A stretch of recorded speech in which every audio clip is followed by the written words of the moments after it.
There is a silence inside each of us where truth whispers, but for many, that silence has been replaced with noise, a constant inner trembling, a restless anticipation of what might go wrong.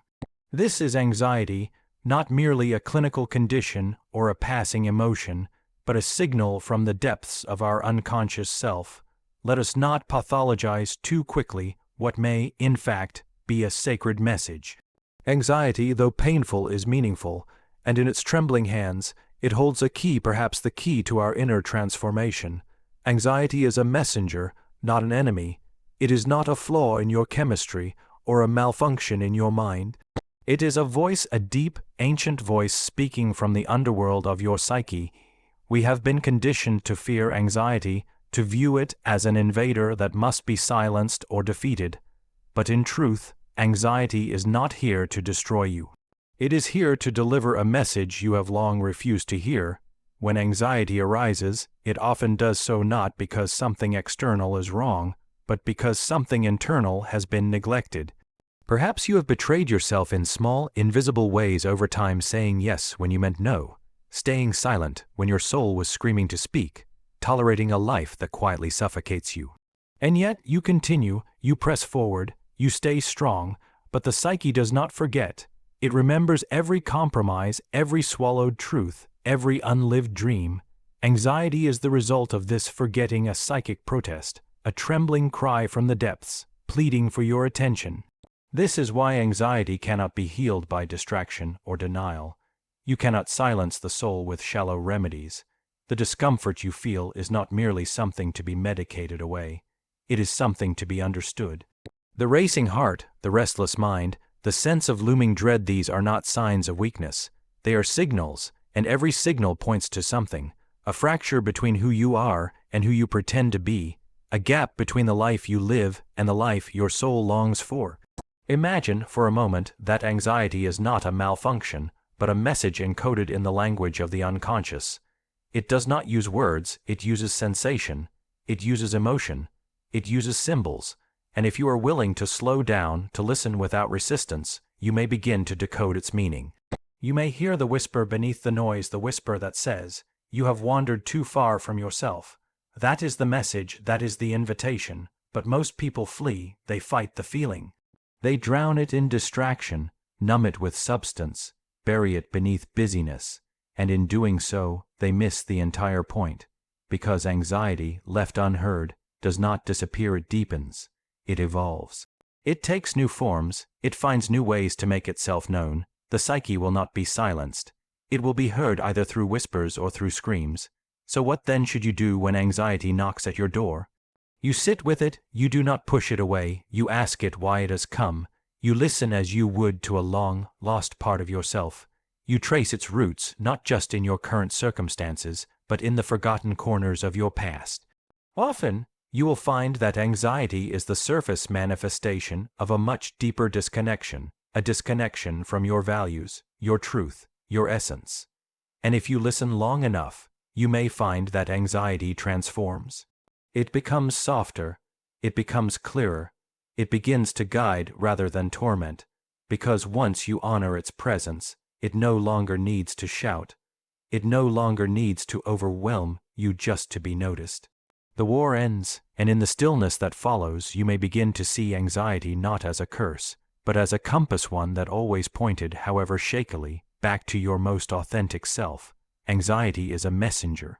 Do not kill the messenger. Open the letter, read it, let it break your heart if it must, because inside that pain is the truth of what you've been running from. And if you are brave enough to face it, you will begin to heal not by escaping yourself, but by finally returning home. Repression is the silent architect of anxiety. It is not what happens to us that most disturbs our inner world, but what we bury in response to what happens, the truths we refuse to feel, the instincts we silence, the memories we hide in shadow. What is repressed does not vanish, it waits, it gathers energy, and in time it speaks not with words, but through symptoms, tension, and the quiet, persistent hum of anxiety. We learn to repress early. As children, we quickly discover which parts of us are welcomed, and which are punished, which emotions bring comfort and which bring rejection. To survive, we begin editing ourselves. We hide our anger to appear polite. We suppress our sadness to avoid being seen as weak. We disown our ambition so as not to intimidate others. Over time, these self-abandonments accumulate. They become automatic. We no longer even notice we're doing it. We become strangers to our own emotional lives, yet the psyche remembers, the body remembers, what the mind represses, the nervous system stores, and so, anxiety becomes the language of the unexpressed. It is the inner protest of the parts of us. We've locked away the parts that still long to live, to speak, to feel. Anxiety, then, is not a random malfunction.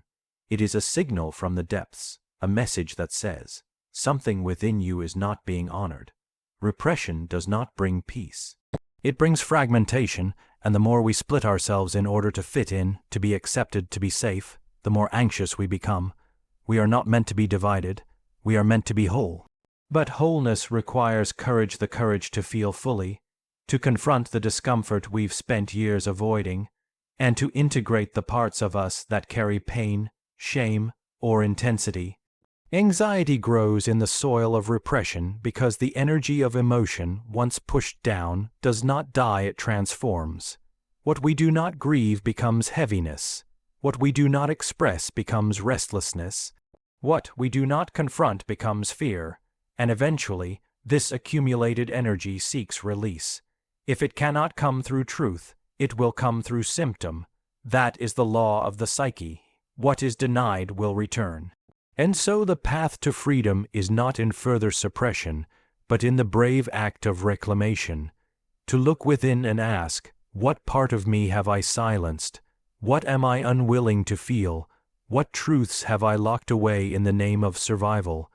This inquiry is not comfortable, but it is necessary, because only when we face what we've repressed can we begin to free ourselves from the anxiety it has birthed. Healing requires permission to feel what you feel without judgment, to unearth what has been buried without fear. The soul does not demand perfection. It demands honesty. And when you grant yourself that honesty, when you begin to lift the lid off your emotional life, the symptoms no longer need to scream. The anxiety no longer needs to shake the cage. Because finally, you are listening. Finally, you are letting the truth come home. Anxiety is not merely a symptom to be managed. It is a guardian of thresholds, the invisible gates that stand between who you are and who you are becoming. Whenever you approach meaningful change, real transformation, or the edge of a deeper truth, anxiety appears. It doesn't show up to punish you. It shows up to test you. It stands at the doorway and asks, are you ready to step through? Are you willing to let something old die so something new can live? This is why anxiety often intensifies not in times of destruction, but in moments just before a breakthrough, before you leave the job that stifles your spirit, before you tell the truth you've hidden for years, before you walk away from a relationship that no longer holds your growth, before you begin the project that exposes your soul. Anxiety tightens its grip not because you are failing, but because you are approaching something real, something sacred. The psyche senses the coming rupture in the status quo, and it resists. It always resists. Because every evolution carries a death of the old self, the old story, the old safety, and the ego, built to preserve what is known, trembles at the thought. This is the paradox. You long to grow, to change, to expand, and yet, the moment you come close to that threshold, fear arises. Doubt arises. The mind begins to create catastrophe. The body tightens. You begin to question everything. But this is not a sign to turn back. It is the ancient pattern of initiation. Every soul must face this passage. The anxiety you feel is not a warning of danger. It is the birth pang of becoming. Most people misinterpret this moment. They believe their anxiety means they are unprepared, unworthy, or broken. They retreat. They go back to what is familiar. They call it being realistic. But in truth, they have simply mistaken anxiety for a stop sign when it is actually a gatekeeper. The discomfort is not there to tell you to quit. It is there to see if you're serious, If you're willing to pass through fire to reach what calls you, what stands on the other side of that threshold is not guaranteed. That is the essence of transformation. It demands risk.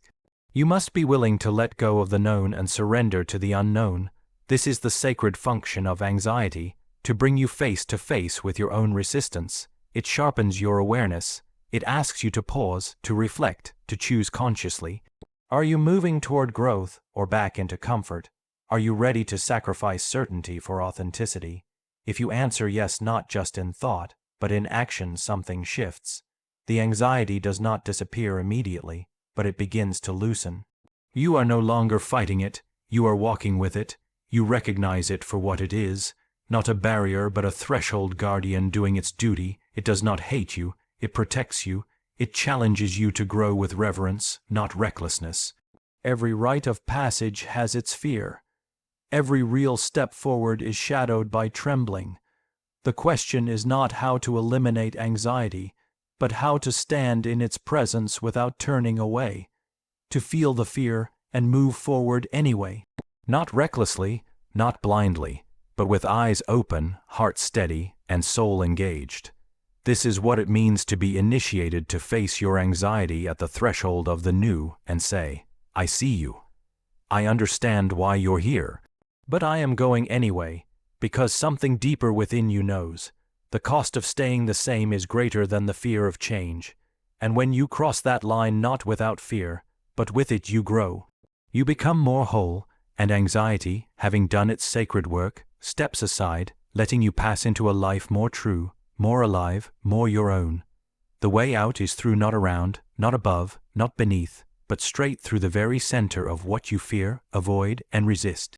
This truth is not comfortable, but it is essential. We spend much of our lives trying to escape pain, avoid discomfort, and bypass the inner darkness that unsettles us. But healing, transformation, and peace do not come from evasion. They come when we dare to meet the storm directly, when we enter the heart of our suffering instead of endlessly circling it. Anxiety, grief, shame, fear, these are not enemies to be conquered, but doorways to be entered. Every uncomfortable emotion we try to suppress is holding a message, a key to deeper understanding. But the mind, conditioned by a culture obsessed with comfort and quick fixes, tells us to run, distract yourself. Numb the feeling, keep busy, stay positive. And so we become master escape artists, always moving, always doing, always scanning for the next distraction to keep us from ourselves. But what we resist persists. What we refuse to feel builds pressure beneath the surface, and eventually that pressure finds a way to express itself through anxiety, addiction, depression, or emotional numbness. This is the cost of avoidance. We trade temporary relief for long-term disconnection. We silence the symptom but never hear the message, and so the cycle continues. To go through is to turn toward what scares us with the radical belief that what we fear is not there to destroy us, but to transform us. It is to walk willingly into the cave of your discomfort, knowing that your wholeness is buried there. It is to stop asking, how do I get rid of this feeling? And begin asking, what is this feeling asking of me? When we do this, when we sit with what we usually flee, something powerful happens. The fear begins to shift. The pain reveals its purpose. The darkness starts to speak. Going through does not mean drowning in your suffering. It means feeling it consciously, with presence and compassion. It means allowing the storm to rise and fall without running for cover. It means crying when there are tears, raging when there is anger, grieving what must be let go, and listening closely to what your inner world is trying to reveal. This kind of presence takes courage, not the absence of fear, but the willingness to feel fear and stay anyway, and what you discover on the other side is never what you imagined. Because pain, when honored, has a way of giving birth to clarity. Fear, when embraced, often leads to freedom. And anxiety, when truly understood, becomes a compass pointing towards something deeply meaningful. You begin to see that your suffering was not senseless, it was sacred. It was calling you inward, asking you to reclaim the parts of yourself that had been lost, exiled, or forgotten. There are no shortcuts on the path of inner work. The only way out of the labyrinth is to walk its full length, to descend into the underworld of your own psyche, and to rise again, bearing the wisdom only suffering can teach. This is the ancient rhythm of transformation, death and rebirth, loss and renewal, descent and ascent. The way out is through the tears you've never cried, through the rage you've never voiced, through the stories you've never questioned, through the wounds you've hidden for years, through the truths you were once too afraid to speak. And when you go truly through, you do not emerge as the same person. You emerge more whole, more grounded, more real. Not because your life is suddenly perfect, but because you are no longer running from yourself. And so when anxiety comes, when fear tightens around your chest, when sadness swells behind your eyes, remember, this is not a mistake. This is a threshold. You are being called not to escape, but to enter. To stay, to feel, to move through, because everything you seek, peace, freedom, purpose, depth, waits for you not beyond the pain, but within it. And it is only by passing through the fire that the gold of your true self is revealed. We are not here to escape the complexities of the human soul. We are here to live them consciously. Anxiety is not your enemy, it is your compass. It points to the place in your life that requires the most truth, the most presence, and the most love. Do not run from it, sit with it, learn from it, and in time you will find that what once felt like chaos was, in fact, your awakening.